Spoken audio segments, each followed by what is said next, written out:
Hi నమస్తే TV. అయితే ఈరోజు ముఖ్యమైన వార్తలు, ఈరోజు మధ్యాహ్నం వరకు ఉన్న అప్డేట్స్ ఒకసారి పూర్తిగా విశ్లేషించే ప్రయత్నం చేద్దాం. దీనికి సంబంధించి ఏమేమి వార్తలు ఉన్నాయో ఒకసారి విశ్లేషిద్దాం. బీజేపీ స్టేట్ చీఫ్ గా రామచంద్రరావుని అనౌన్స్ చేస్తున్నట్టుగా ఒక వార్త అయితే కనిపిస్తుంది. పేరు ఖరారు చేసిన బీజేపీ అధిష్టానం అని అనిపిస్తుంది. ఇంకా అయితే చివరిలో ఈయన రామచంద్రరావు అనే వ్యక్తి రామచంద్రరావు లీడ్లోకి వచ్చినట్టు తెలుస్తుంది. మిగతా ధర్మపురి అరవింద్ కానీ ఈటల రాజేందర్ కానీ వాళ్ళిద్దరు కాకుండా సీనియర్గా ఉన్న అప్పటి నుంచి పార్టీలో కీలకంగా పనిచేస్తున్న రామచంద్రరావుని అనౌన్స్ చేసే అవకాశాలు 100% ఎక్కువ కనిపిస్తున్నాయి. అయితే దీని వెనకాల మొత్తం మేబీ ఆంధ్ర పాలిటిక్స్ సంబంధించి చంద్రబాబు ఎక్కువ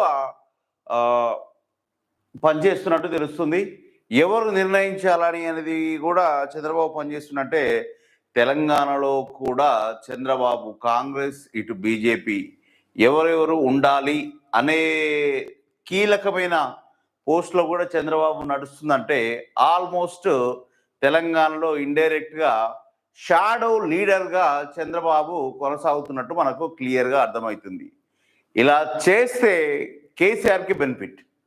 ఒకవేళ ఇవే నిజమైతే కేసీఆర్కి బెనిఫిట్.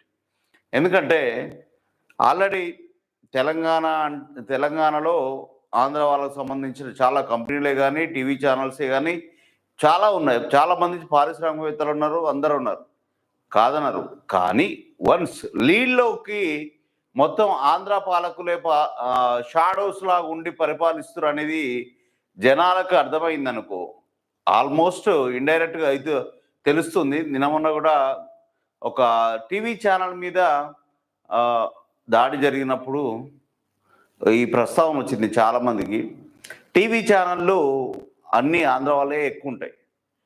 వాళ్ళు కావాలని తెలంగాణకు సంబంధించిన తెలంగాణ లీడర్స్ అయినటువంటి కేసీఆర్, కేటీఆర్కి సంబంధించి నెగిటివ్ థాట్స్ని ఎక్కువ తీసుకురావడం, బయటికి జనాల్లోకి నెగిటివ్ థాట్స్ ఎక్కువ తీసుకురావడానికి. సరే, వాళ్ళు చేసిన తప్పులు ఉన్నాయి, లేవంటలేము, కానీ కావాలని కూడా చేస్తురని సమాచారం. మేబీ వాళ్ళని ఫోన్ ట్యాపింగ్ చేసే ఓటుకు నోటు కేసులో ఇరికేయడం వల్ల మేము దొరికాం కానీ లేకుంటే దొరకపోవన్నట్టు వీళ్ళు కూడా ఫోన్ ట్యాప్ చేయడం వల్లనే వాళ్ళు దొరికిరు. వీళ్ళు ఫోన్ ట్యాప్ చేస్తురని దొరకడం వల్ల వీళ్ళు దొరుకుతున్నారని బీఆర్ఎస్ వాళ్ళు దొరికారు అన్నట్టుగా ఇవంతా ఫోన్ మీదనే నడిచి పాలిటిక్స్ అన్నీ ఫోన్ ట్యాపింగ్ మీద నడుస్తున్నాయని ఇవంతటి కారణంలాగా అనిపిస్తుంది. అప్పుడైనా ఇప్పుడైనా ఏమంటారుగా, అప్పుడు మీరు చేశారు, ఇప్పుడు మేము ఆడుకుంటామని ఆంధ్ర వాళ్ళని నిలగొట్టినందుకు, ఆంధ్ర లీడర్స్ నిలగొట్టినందుకు ఆంధ్ర వాళ్ళు షాడోస్ లాగా ఉండి తెలంగాణలో వాళ్ళ పెత్తనం తమ మనుషుల ద్వారా కొనసాగిస్తున్నదానికి నిదర్శనం ఆ టీవీ ఛానళ్ళే. కానీ ఇలా కొంచెం ఈ బీజేపీని కూడా ప్రభావితం చేసే పాలిటిక్స్ చంద్రబాబు చేస్తుడు అనేది కాంగ్రెస్లోను ఇటు బీజేపీలోను చంద్రబాబే కీలకంగా మారింది అనేది తెలుస్తుంది అనుకుంటున్నారు. జనాలు అయితే ప్రస్తుతం అయితే దాని మీద చర్చ నడుస్తుంది. అది ఎంతవరకు నిజం ఏంటి అనేది ముందు తెలుస్తుంది. సరే, దీని గురించి ఒకసారి పూర్తిగా విశ్లేషిద్దాం. రేసులో మొదటి నుంచి వినిపించిన ఈటల, అరవింద్ పేర్లు చివరి నిమిషంలో ట్విస్ట్ ఇచ్చిన హైకమాండ్.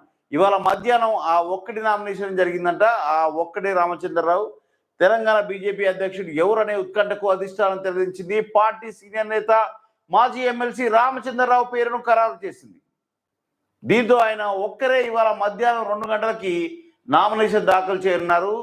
ఈ మేరకు నామినేషన్ దాఖలు చేసిన ముఖ్య నేతలకు ఉదయం అధిష్టానం నుంచి సమాచారం వచ్చింది. అయితే అధ్యక్ష పదవి రేసులో ఈటల, డికే అరుణ, రఘునందన్ రావు, ధర్మపురి, బండి సంజయ్, రామచంద్రరావు, డాక్టర్ లక్ష్మణ్ వంటి నేతల పేర్లు ప్రధానంగా వినిపించాయి. అయితే ఈటలకి ఈ పోస్టు పక్కా అనే టాక్ సొంత పార్టీతో పాటు రాజకీయ వర్గాలు కూడా చర్చ జరిగింది. అయితే మనం కూడా ఈటల కన్నా ధర్మపురి కన్నా వస్తుండొచ్చు అని అనుకున్నాం. కానీ ఆంధ్ర ముఖ్యమంత్రి అయిన చంద్రబాబే దీని వెనకాల మొత్తం నడిపించడం అనేది ఒక టాక్ అయితే నడుస్తుంది. అది ఎంతవరకు నిజం అనేది కూడా క్లారిటీ లేదు. అది నిజం అని తెలిస్తే మాత్రం పాలిటిక్స్లో ఆ షాడో లీడర్స్ని మళ్ళీ తరిమి కొట్టే ప్రత్యామ్నాయంగా బీఆర్ఎస్ ముందుకొచ్చే ప్రయత్నం ఉంటుంది. బీఆర్ఎస్కి బలం చేకూర్చేటట్టుగా చంద్రబాబు పాలిటిక్స్ ఉంటాయి అనేది కూడా ఉంటాయేమో. ఉంటే ఒకవేళ బీఆర్ఎస్ఏ బలపడుతుంది. కాంగ్రెస్ పతనం ఆల్రెడీ జనాల్లో ఒక నెగిటివ్ టాక్ అయితే కాంగ్రెస్కి వచ్చేసింది. మళ్ళీ ఒకవేళ బీఆర్ఎస్ పుంజుకోవాలంటే ఇలాంటివి జరిగితే మాత్రం బీఆర్ఎస్ గ్యారంటీ పుంజుకుంటుంది 100%. ఇక సోషల్ మీడియాలో విమర్శలు. ఈటల రాజేందర్ పేరు ఖరారు చేసినట్టు ప్రచారం జరిగినా ఆయన కాకపోతే మిగతా ఎంపీల్లో ఎవరికైనా అవకాశం ఇస్తారని చర్చ జరిగింది. కానీ అనూహ్యంగా రామచంద్రరావు పేరు తెరపైకి వచ్చింది. ఈ నిర్ణయంపై సోషల్ మీడియాలో పెద్ద ఎత్తున విమర్శలు వ్యక్తమయ్యాయి. అధిష్టానం చివరి నిమిషంలో తన నిర్ణయం మార్చుకోవడం వెనుక పార్టీకి చెందిన ముఖ్య నేతల ఒత్తిడి ఉందనేది ఇది ఒక బలమైన కారణంగా కనిపిస్తుంది. రాష్ట్ర వ్యాప్తంగా ఫాలోయింగ్ అనే నేతలలో ఎవరినో ఒకరిని ఎంపిక చేయకుండా ఇలాంటి నిర్ణయం తీసుకోవడం పార్టీ తన కాడిని దించడమే అనే నెటిజన్లు కామెంట్ చేస్తున్నారు. అయితే పార్టీలో కీలకంగా ఉన్న వ్యక్తులు వాళ్ళకి ఫాలోయింగ్ బాగానే ఉంది, అయినా కానీ వాళ్ళు పార్టీని ముందుకు తీసుకెళ్తారనే హోప్ కూడా ఉంటుంది. కానీ పేరు మామూలుగా ఉండి సీనియర్ అయినటువంటి ఈయన కీయడం వల్ల పార్టీ బలహీనపడుతుంది అని ఆలోచించరు ఏమో. లేకుంటే కిషన్ రెడ్డి కనసాగల్లో తన అనుకూలమైన వ్యక్తినే పార్టీ అధిష్టానంలో ఉంచాలని నిర్ణయం తీసుకోవడం తెలియదు. లేకుంటే చంద్రబాబు వెనకాల చక్రం తిప్పాడో తెలియదు. మొత్తం మీద రామచంద్రరావుకి ఛాన్సెస్ ఎక్కువ ఉన్నట్టుగా మనకు అనిపిస్తుంది. సరే, ఒకవేళ ఇదే చక్రం తిప్పిపోయినట్టు అందరూ అనుకున్నట్టుగానే అది వాస్తవం అయితే బీఆర్ఎస్కి బలం 100%. ఇక రాజాసింగ్ అసంతృప్తి. బీజేపీ బీఆర్ఎస్ పొత్తుకు తొలిగట. బీజేపీ రాష్ట్ర అధ్యక్షుడిగా రామచంద్రరావు పేరు ఖరారు అయిందంటూ ప్రచారం జరుగుతున్న వేళ ఎమ్మెల్యే రాజాసింగ్ వ్యాఖ్యలు చేశారు. రాష్ట్ర అధ్యక్షుడిగా ఒక వ్యక్తిని అధిష్టానం నిర్ణయించినట్లు ప్రచారం జరుగుతుందని, అయితే ఆ అధ్యక్షుడిని బూత్ కార్యకర్త నుంచి ముఖ్య నేత వరకు ఓటేసి ఎన్నుకోవాలని ఆయన అన్నారు. నావాడు నీవాడు అంటూ నియమించుకుంటూ పోతే పార్టీకి తీవ్ర నష్టం అన్నది కరెక్ట్. ఇది వాస్తవం. నావాడు నీవాడు అని తీసుకుపోతే కరెక్ట్, అది తప్పు. అది అలాగే ఇది కిషన్ రెడ్డి మేబీ చంద్రబాబు హస్తం ఉండొచ్చు. మేబీ వాళ్ళ అనుకూలమైన వ్యక్తిని అధిష్టానానికి చెప్పడం, ఇదన్నీ అధ్యక్షుడిగా ఎన్నుకోవడం జరుగుతుందేమో. మనకు క్లారిటీ అయితే లేదు. మేబీ మొత్తం మీద అయితే అందరూ అనుకున్నట్టుగా నేను కూడా అనుకుంటున్నాను. రామచంద్రరావు పేరు ఖరారు నేపథ్యంలో కాంగ్రెస్ అధికార ప్రతినిధి సామ రామ్మోహన్ రెడ్డి సంచలన వ్యాఖ్యలు చేశారు. ఆయనను రాష్ట్ర అధ్యక్షుడిగా నియమించడం అంటే బీజేపీ బీఆర్ఎస్ పొత్తుకు తొలి అడుగు అని ఆరోపించారు. ఈ మాట ఈటల రాజేందర్ వచ్చినా అదే అంటారు, వేరే క్యాండిడేట్ వచ్చినా అదే అంటారు.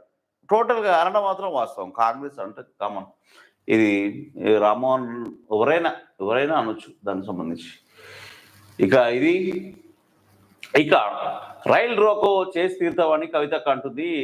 స్థానిక సంస్థలో 42 రిజర్వేషన్లు కల్పించాల్సిందే. బీఆర్ఎస్ ఎమ్మెల్సీ కవిత కీలక వ్యాఖ్యలు చేసినట్టు మనకు తెలుస్తుంది. సింగరేణి జాగృతి తరపున ఆమె రైలు రాకో చేసినట్టుగా మనకు కనిపిస్తుంది. మరి కవితక్క, మీ గవర్నమెంట్ 10 సంవత్సరాలు ఉన్నప్పుడు బీసీ రిజర్వేషన్ ఏం కనిపించలేదా? స్థానిక సంస్థల ఎన్నికలు ఏం జరగలేదా? అది జరిగినప్పుడు మీ మాట ఏమైనా మూగపోయిందా? మీ గొంతు ఏమైనా మూగపోయిందా? ఏం జరిగింది? నీకు అప్పుడు మాట్లాడే స్వేచ్ఛ లేదా నీ పార్టీలో? నీ అయ్య కాడ, నీ అన్న కాడ?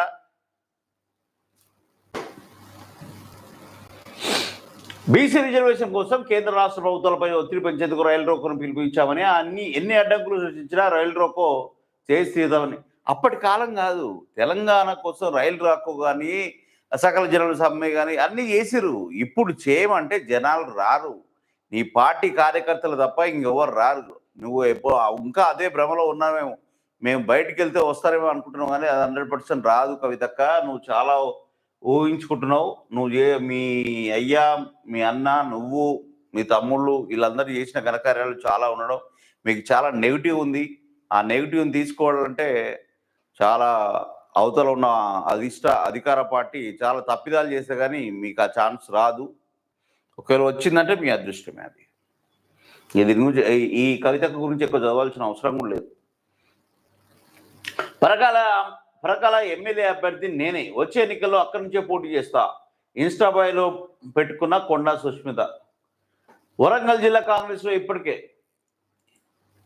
ఇలా అయ్యా, ఇలా అమ్మ, తర్వాతకి ఇల్లు.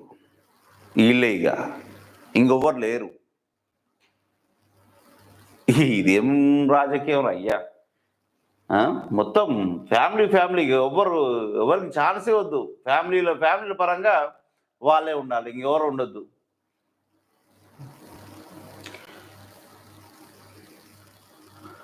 భూమిని లాక్కునే గెంటేశారు. నలుగురు కొడుకులు ఉన్న తిండికి దిక్కు లేదు. కలెక్టరేట్ మెట్లెక్కిన వృద్ధురాలు పాపమ్మ భూమిని తనకు తిరిగి ఇప్పించాలని వేడుకోలు. ఫిర్యాదును ఆర్డీఓకు పంపిన గద్వాల కలెక్టర్.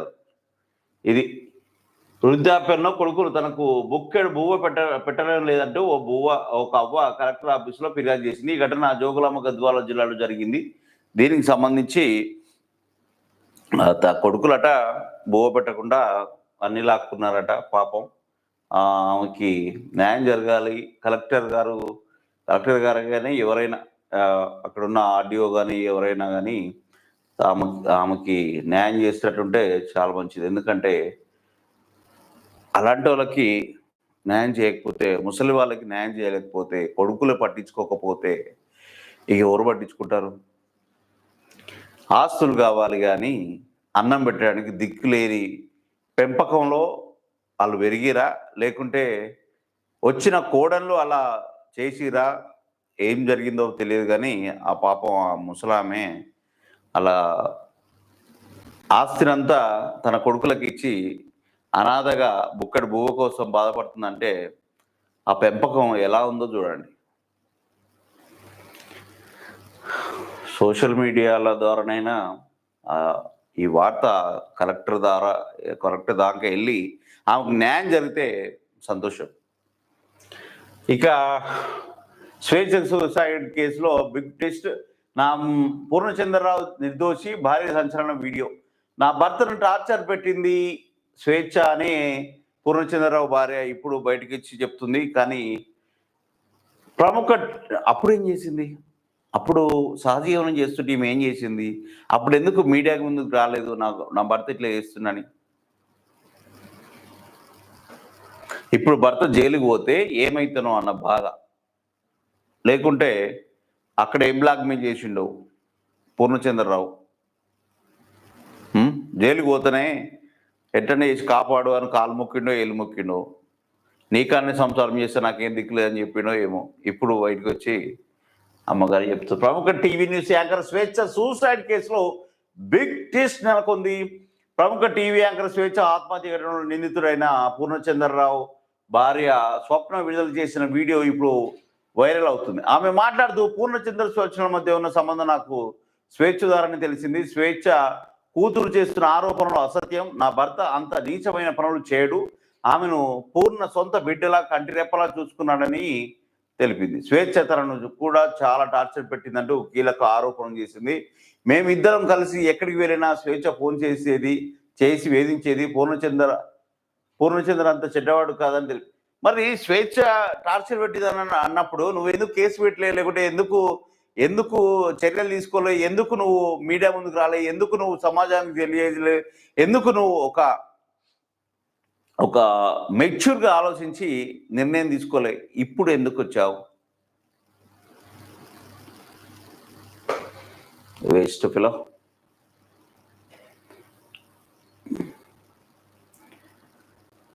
ఉరిశిక్ష పడుతుందనే భయంతో ఫోక్సో కేసులో నిందితుడు ఆత్మహత్యత్నం. గడ్డి మందు తాగుతూ యువకుడు సెల్ఫీ వీడియో. తనకు ఉరిశిక్ష పడుతుందనే భయంతో యువకుడు ఆత్మహత్యత్నం చేసిండు. ఆ ఘటన మెదక్ జిల్లాకు చోటు చేసుకుంది. నిందితుడిగా ఉన్న అతన్ని ఉరిశిక్ష పడుతుంది అనే గడ్డి మందు అయితే చేసిండట. మరి అయ్యా ఏం చేసిండో కాక.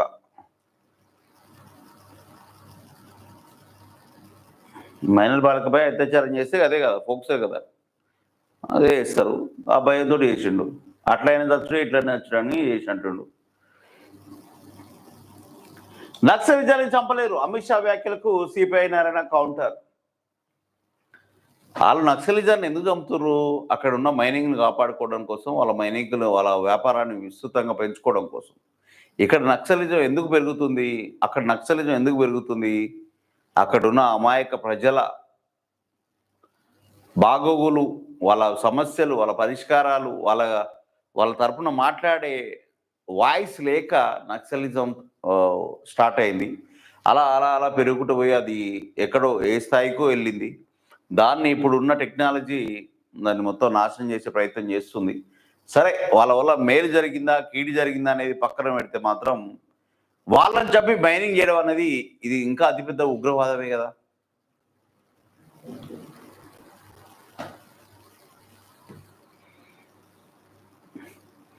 ఇప్పుడు అధికారం చేతిలో ఉందని నక్సలిజాన్ని చంపుతున్నావు. నువ్వు దేనికోసం చంపుతున్నావు? అక్కడున్న ప్రజలకు న్యాయం చేయకపోతే అక్కడ ఉన్న గొంతులు, అక్కడున్న మనుషులు నక్సలిజం వైపు వెళ్తారు. 100% ఇది. వాళ్ళు కావాలని వెళ్ళరు. అక్కడ న్యాయం దొరకక నక్సలిజానికి వెళ్తారు. ఇప్పుడు వాళ్ళు చేసేది వాళ్ళకి అన్యాయం జరుగుతుందనే వాళ్ళు నక్సలిజంలోకి వెళ్ళారు.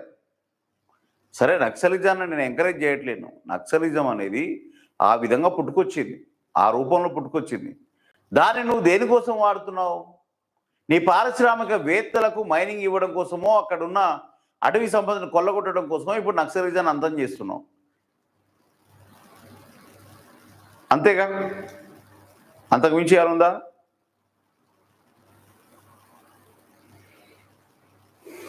ఓకే, అది ఏదైనా కానీ నక్సలిజం అనేది పేద ప్రజలకి కొంచెం అండగా ఉంటుంది. ఆ మారుమూల గ్రామాల్లో, ఆటవిక ప్రాంతాల్లో ఉన్న అడవులలో ఉన్న అమాయక ప్రజలకి నక్సలిజంలో ఉన్న నక్సలైట్లు, మావోయిస్టులు అండగా ఉంటూ ప్రతి సమస్యకు మాకు ఒక దళం ఉంది, ఒక అన్న ఉండు అనే ఒక పిలుపు వస్తుంది.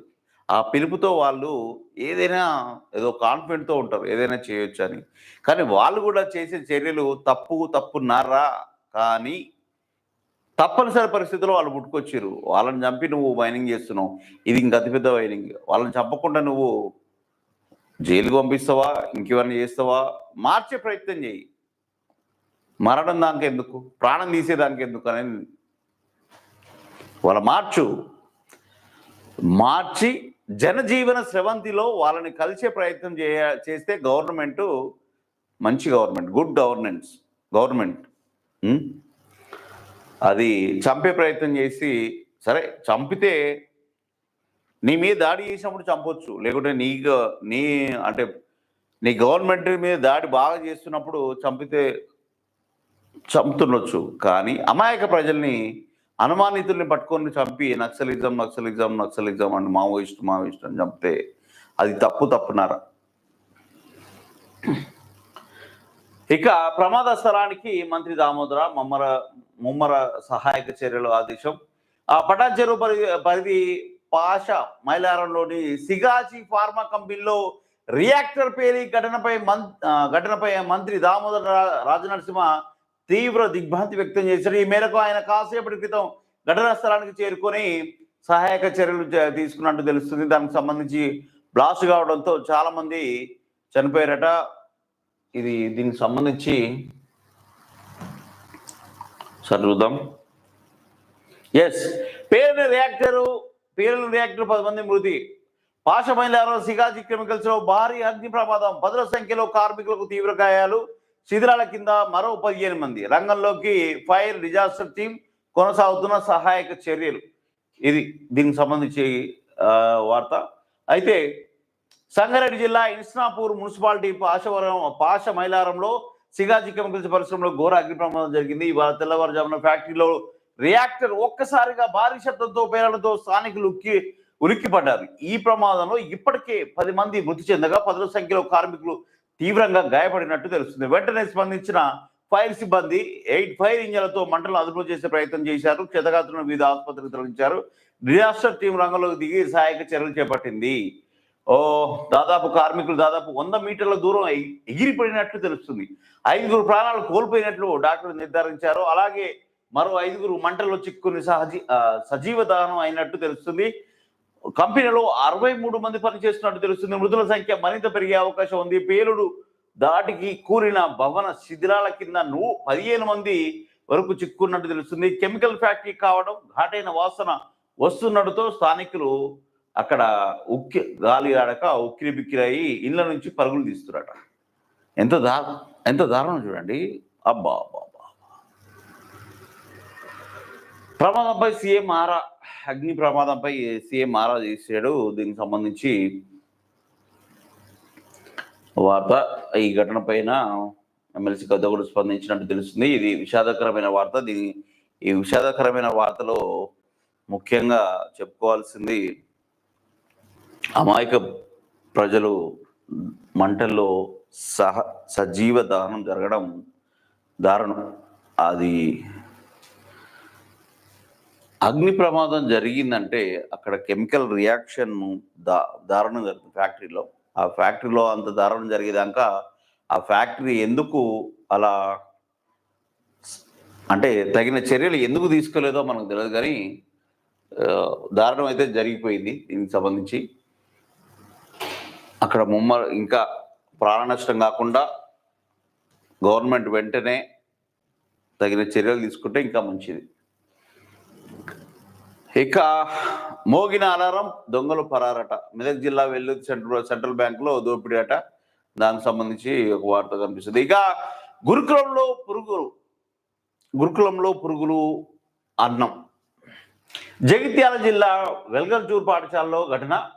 కాంట్రాక్టర్పై చర్యలు, తల్లిదండ్రుల డిమాండ్. దీనికి సంబంధించి పురుగులట కనిపిస్తున్నాయి. జగిత్యాల జిల్లా వెల్గచూర్ మండల కేంద్రంలోని మహాత్మా జ్యోతిరావు పూలే గురుకులంలో విద్యార్థులకు భోజనంలో పురుగులు వచ్చిన ఘటన తాజాగా వెలుగులోకి వచ్చింది. నిన్న తమ పిల్లల్ని చూసేందుకు వచ్చిన తల్లిదండ్రులకు అన్నంలో పురుగులు రావడాన్ని చూసి నిలదీయడంతో పొరపాటు జరిగిందని అక్కడ సిబ్బంది చెప్పినట్టు తెలుస్తుంది. పర్యవేక్షణ లోపం వల్లే గత కొంతకాలంగా నాసిరకం భోజనం పెడుతున్నారని విమర్శలు వస్తున్నాయి. కాంట్రాక్టర్పై తక్షణ చర్యలు తీసుకోవాలని డిమాండ్ చేస్తున్నారు. అక్కడ ఉన్న తల్లిదండ్రులు ఉన్న బియ్యాన్ని వాడుకోవడంలో ఇలా జరిగి ఉందంటే అయితే ప్రతి హాస్టల్లో ఇది జరుగుతుంటది. అక్కడ ఉన్న వార్డెన్లే కానీ, ప్రిన్సిపాలే కానీ, అక్కడ ఉన్న స్కూల్ టోటల్ టీచర్స్ స్టాఫింగ్ కానీ తగిన చర్యలు తీసుకొని అక్కడ ఎప్పటికప్పుడు వార్డెన్ చెక్ చేస్తుంటే ఇలాంటి పొరపాట్లు జరగవు. కానీ వాళ్ళ డ్యూటీ ఇక్కడ, వాళ్ళ ఇల్లు ఎక్కడో ఉండి వాళ్ళు ట్రాన్స్పోర్ట్ ఇటు అటు చేస్తుంటే స్కూల్ అయిపోవని జంపు, మళ్ళీ వచ్చామా, తిన్నామా, స్కూల్లో పాఠాలు చెప్పామా, వెళ్ళిపోయామా అన్నట్టుకుంటే ఇలాంటివి జరుగుతుంటాయి. పట్టించుకోకుంటుంటే అక్కడ ఉన్న స్టాఫే వార్డెనే పట్టించుకోకుంటుంటే ఇలాంటివి జరుగుతాయి. ఎందుకంటే పనిచేసే వాళ్ళు నెగ్లెక్ట్గా చేస్తారు. అది జరగకుండా చూసుకోవాలి.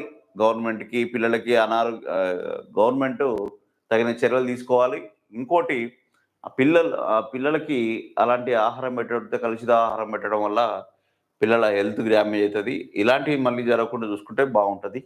సరే, ఇప్పుడు ఈ మధ్యాహ్నానికి ఉన్న ఇవి అప్డేట్స్. మరిన్ని అప్డేట్స్ కోసం మళ్ళీ కలుద్దాం.